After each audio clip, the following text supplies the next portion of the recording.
My name is Madison Taylor Brooks. I'm 14 years old, and on October 17th, I died for 12 minutes when our car flipped 3 times on Highway 29. I was in the back seat, scrolling through TikTok, barely paying attention to Mom driving me to volleyball practice. My little brother Tyler was playing his Nintendo Switch next to me. The rain was coming down so hard that Mom kept asking me to look up directions because she couldn't see the exit. I remember being annoyed because I was right in the middle of watching this dance trend video. I didn't look up. Then it happened. The semi-truck came out of nowhere. Mom screamed. Tyler dropped his game. My phone flew out of my hands as our SUV spun across 3 lanes. I remember the sound of metal crushing and glass breaking. Then nothing. But then I was floating above our car. I could see the ambulance lights flashing. People were running around below me. The rain was still pouring, but I couldn't feel it. I watched as they pulled my body out of the wreckage. My favorite blue volleyball shorts were torn. My face was covered in blood. Mom was crying, being held back by a firefighter. Tyler was already in an ambulance. I tried to yell, "Mom, I'm okay, I'm right here," but she couldn't hear me. Then everything got really bright. The ambulances, the highway, Mom, it all faded away. I felt myself being pulled through what felt like a tunnel of light. It wasn't scary. It felt warm, like when you stand in the sunlight on the first day of summer. That's when I saw him.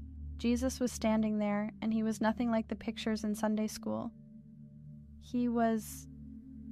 I don't even have words. Light poured from him, but somehow I could still see his face. His eyes, they looked right through me like he knew every thought I'd ever had, every mean text I'd ever sent, every TikTok video I'd ever posted. But he still loved me completely. When he smiled at me, I felt like I was home, really home. Not like our house back in Oak Ridge, something deeper.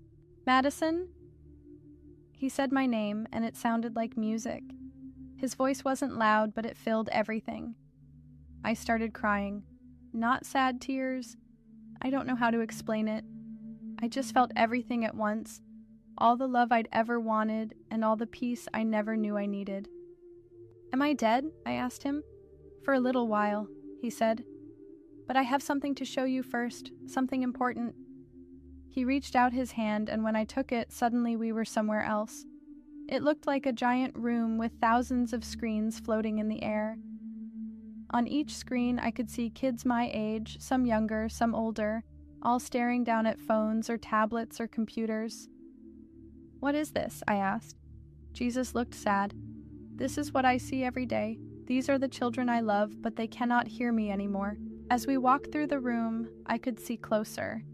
Each screen showed someone like me, hunched over, scrolling mindlessly. Their eyes looked empty. But the weird thing was, around each person were these shadows, dark figures that whispered things into their ears. "What are those?" I whispered, moving closer to Jesus. "The enemy's workers," he said. "They speak lies through the screens." He brought me to one screen where a girl about my age was crying while scrolling through Instagram. Around her neck was what looked like a heavy chain, and at the end of it was her phone. The shadows were putting more links on the chain with every swipe of her finger. "Her name is Emma," Jesus said. "She believes she is worthless because she doesn't look like the filtered images she sees. She spends 6 hours every day comparing herself to lies." I felt sick because that was me too. I remembered crying in my bedroom because Kylie posted pictures from her birthday party that I wasn't invited to. I'd spent 3 hours that night scrolling through everyone's perfect lives, feeling worse and worse. Jesus touched the screen, and I could hear Emma's thoughts. "Nobody would care if I wasn't here anymore. Look how happy everyone else is." "But that's not true," I said, "and people would care." "You understand," Jesus said quietly, "but she cannot hear the truth anymore. The voices from her screen are too loud." We moved to another screen. A boy, maybe 12, was playing a violent game. With each kill in the game, the shadows around him grew bigger. He looked pale, with dark circles under his eyes. He hasn't slept more than 4 hours a night for 3 years, Jesus said. The games were designed to keep him there, to make him need them. His parents don't know he's playing until 3 a.m. every night. His anger is growing. His ability to feel compassion is shrinking. I thought about Tyler and how he'd thrown his controller at me last week when Mom made him turn off his game for dinner. Jesus showed me more screens. Kids sending cruel messages to classmates while laughing. Girls taking inappropriate pictures to get attention. Boys watching violent and sexual content that made the shadows around them dance with glee. Everywhere, phones and tablets glowed like little prisons. Madison, Jesus said, turning to me, do you know how many hours you've spent looking at a screen in your life? I shook my head. He waved his hand, and I saw what looked like an hourglass. But instead of sand, it was filled with moments of my life. Moments I'd never get back. I saw myself sitting on the couch while my grandma tried to tell me stories about her childhood, but I was watching YouTube. I saw hundreds of sunsets I'd missed because I was taking selfies instead of actually looking at them. I saw myself ignoring my brother when he wanted to play because I couldn't pause my TikTok scrolling. 8,422 hours, Jesus said quietly. That's how much of your life was given to a screen. I did the math in my head. That was over a year of my life gone. But everyone does it, I whispered, feeling ashamed. Yes, Jesus said, and that's why I'm showing you this. The enemy has found a way into every home, every bedroom, every mind, without anyone noticing. Parents give their children these devices without understanding they're handing them poison in small, addictive doses. Then Jesus showed me something that broke my heart.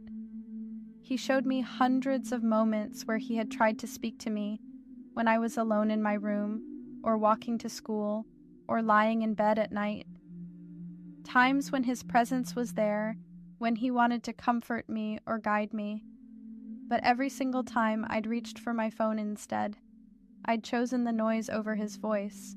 The greatest trick, Jesus said, was making everyone believe they're connected when they're actually more alone than ever. Tears were streaming down my face now. I'm sorry, I said. I didn't know. Jesus put his arm around me. This is why you're seeing this, Madison, because others need to know. Then he showed me one more scene. It was our living room, but different. My family was playing a board game. No phones in sight. Everyone was laughing.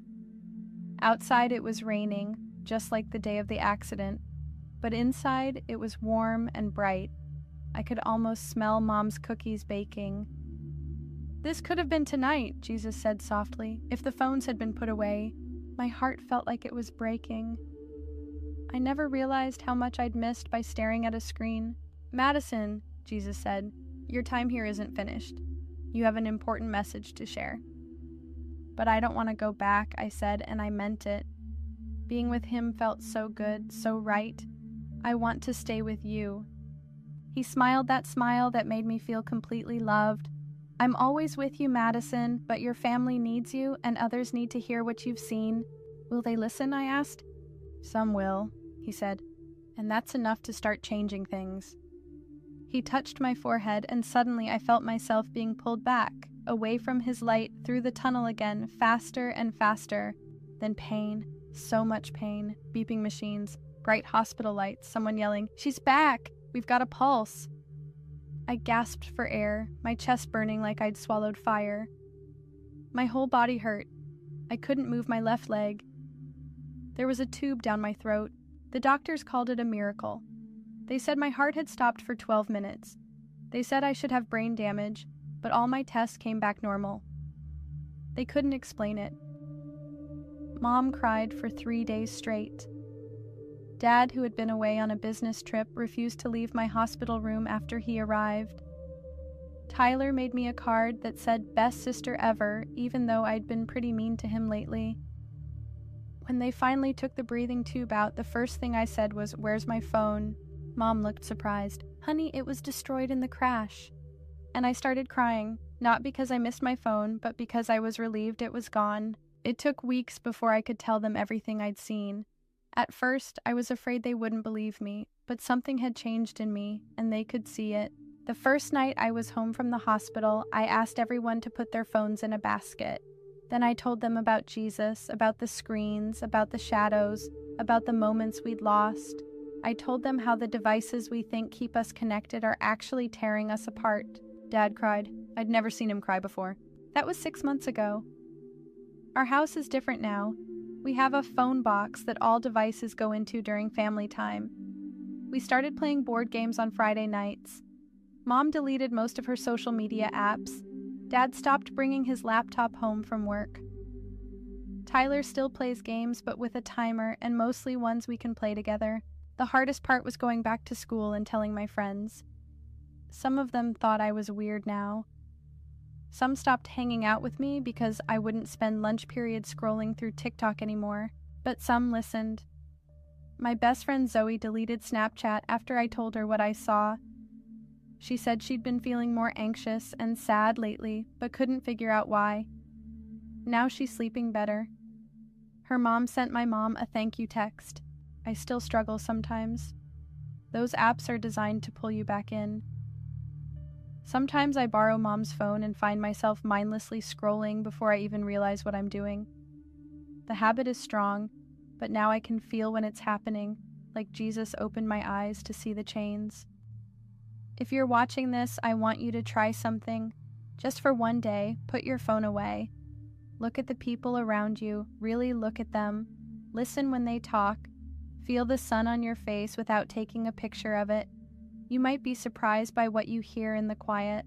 Jesus told me that the enemy can't create anything. He can only distort what God made. He took our need for connection and twisted it into something that actually isolates us. He took our desire to be known and loved and convinced us that likes and followers could fill that hole. They can't, they never will.